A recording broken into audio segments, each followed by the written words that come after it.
लाम मीम। ये किताब यानी कुरान मजीद, इसमें कुछ शक नहीं कि अल्लाह का कलाम है, परहेजगारों के लिए रहनुमा है। लोगो, जो किताब तुम पर तुम्हारे परवरदिगार के हाथ से नाजिल हुई है उसकी पैरवी करो और उसके सिवा और रफीकों की पैरवी न करो, और तुम कम ही नसीहत कबूल करते हो। और तुम्हारे परवरदिगार की बातें सच्चाई और इंसाफ में पूरी हैं, उसकी बातों को कोई बदलने वाला नहीं, और वो सुनता है, जानता है। और अक्सर लोग जो जमीन पर आबाद हैं गुमराह हैं, अगर तुम उनका कहा मान लोगे तो वो तुम्हें अल्लाह का रास्ता भुला देंगे।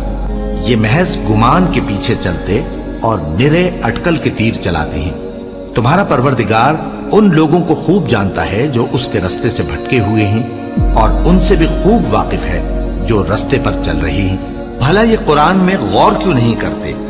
अगर ये अल्लाह के सिवा किसी और का कलाम होता तो इसमें वो बहुत सा इख्तिलाफ पाते। और ए पैगंबर सल्लल्लाहु अलैहि वसल्लम, वही के पढ़ने के लिए अपनी जबान को तेज तेज हरकत ना दिया करो कि इसको जल्द सीख लो।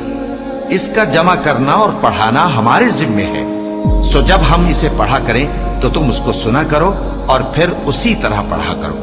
फिर उसके मानी का बयान भी हमारे जिम्मे है। और अपने परवरदिगार की किताब को जो तुम्हारे पास भेजी जाती है पढ़ते रहा करो।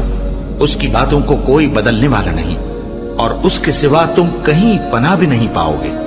और जो लोग सुबह शाम अपने परवरदिगार को पुकारते और उसकी खुशनुदी के तालिब हैं, उनके साथ सब्र करते रहो, और तुम्हारी निगाहें उनमें से गुजर कर और तरफ न दौड़े कि तुम दुनियावी जिंदगी की रौनकों के खास्तगार हो जाओ।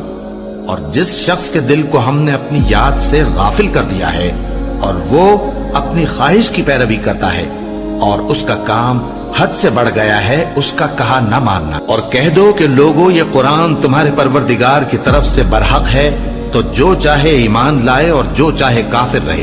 हमने जालिमों के लिए दोज़ख की आग तैयार कर रखी है जिसकी कनातें उनको घेर रही होंगी, और अगर फरियाद करेंगे तो ऐसे खौलते हुए पानी से उनकी दादरसी की जाएगी जो पिघले हुए तांबे की तरह गर्म होगा और जो उनके चेहरों को भून डालेगा।